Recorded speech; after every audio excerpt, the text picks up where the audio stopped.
What is going on, everybody? Welcome back to On the Break.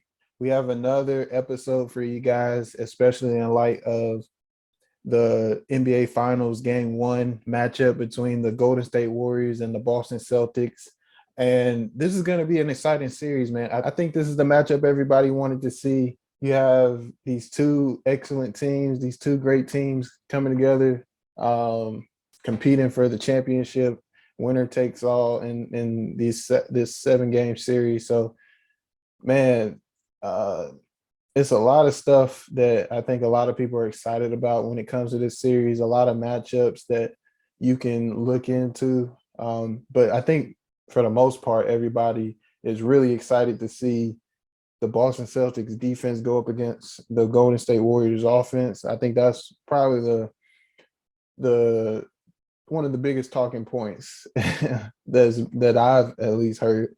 But we can break that down a little bit. When you look at it, I think it is mostly going to come down to the matchup between um, Marcus Smart and Steph Curry, because I think a lot of us assume that Marcus Smart will be the primary defender on Steph, but it kind of goes beyond that when you look at the size, the length, and athleticism that the Boston Celtics have, because they really switch everything, and they have multiple players on that team that can guard multiple positions, which I think does lend a helping hand when you're going up against a team like the Warriors that have great ball movement, great player movement, and high basketball IQ.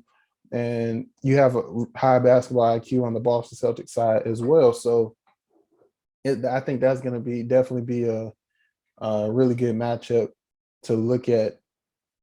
Um, I do think that this is going to be a matchup that you want to look at also when you think of the kind of offense that the Warriors have, because I'm not sure that Boston Celtics have seen this kind of offense over the course of the playoffs. When you look at the ball movement, player movement, and the basketball IQ that the Warriors have, because they had when you look at the Boston Celtics run, they went through KD and Kyrie, but there wasn't a whole bunch of cohesiveness there. The offense really, and when you look at it, every possession for the most part came down to Kevin Durant or Kyrie Irving isolating, and over the course of a series, that can kind of become a little easier to guard, especially when you have the personnel that the Boston Celtics have. Then you move on to the second round. The Milwaukee Bucks, they did not have Chris Middleton. Giannis still did his thing, but and the Boston Celtics, they did a tremendous job on guarding them, though, when you look at it, because they're just that great at defense. But the Milwaukee Bucks were missing Chris Middleton, a guy that can create in the mid range, can shoot a very high percentage in the mid range, and that's something that I think the Milwaukee Bucks were missing. But nonetheless, the Boston Celtics did their thing and won that series. And then you look at the Miami Heat, who were really not that good in the half court on offense. Really, Jimmy Butler was the most consistent player, but you had, Bam Adebayo show up a few games, and then also Kyle Lowry do his thing. But the Miami Heat were banged up though. But nonetheless, they weren't that great in the half court offense, and the Boston Celtics, they did take advantage of that. So I do think that this is going to be very interesting from the standpoint of how will the Boston Celtics guard the Golden State Warriors, because that matchup in it of itself is something to see, is much probably really going to be must see TV. And then the Golden State Warriors, they have a lot of weapons. Of course, Steph. Of course, they have Clay, but now you have Jordan Poole. You have Andrew Wiggins. You have floor general and Draymond Green. Other young players like uh, Jonathan Kaminga and Moody. Uh, coming off the bench if they play them. I think that um, the Warriors have a lot of weapons that they can use, so that is going to be very interesting.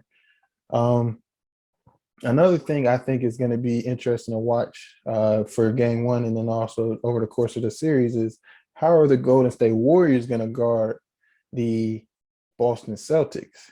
Because I do think the Warriors match up pretty well with them. Um, but when you look at it, I'm assuming that Andrew Wiggins is going to guard uh, Jason Tatum, probably put Clay on Jaylen Brown. I'm thinking he'll guard uh, Marcus Smart, and Draymond will probably guard uh, Al Horford, and then Looney on Williams, unless they or however the matchups go. Don't know the starting lineups, so we'll see how that works and what happens if a team decides to go small or whatever the case may be. But I think that's going to be very interesting to see who Steph is going to guard because I think he is honestly an underrated defender. I think he's made a lot of big strides, and he's going to be um, playing really good team defense and individual defense. I think he's gotten a lot better at, but I do think that he is the well, not weak link, but he is not the strongest defender on the Warriors team. Uh, if you look at it, but um, nonetheless, I think that's going to be interesting to see. And for me, probably one of the biggest keys to the game and the series is uh, can the Warriors cut down on their turnovers?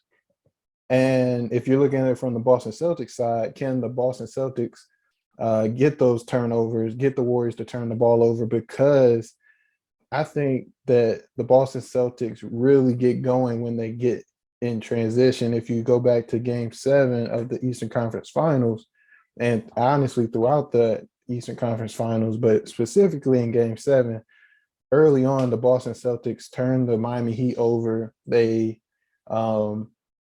forced the Miami Heat into tough shots and got the rebound and pushed it in transition to get easy baskets and to get easy offense in transition. So that's how the Boston Celtics really get going. And in that Game 7 of the Eastern Conference Finals against the Heat, they went out to a big lead, largely because they got a lot of transition points because of their great defense in that case. But the Warriors really like to go in transition as well, so we'll see how that goes. But the Warriors, they have to take care of the basketball, and also which side is gonna dictate the pace, and which side is gonna dictate what kind of shots each team is going to get. Specifically,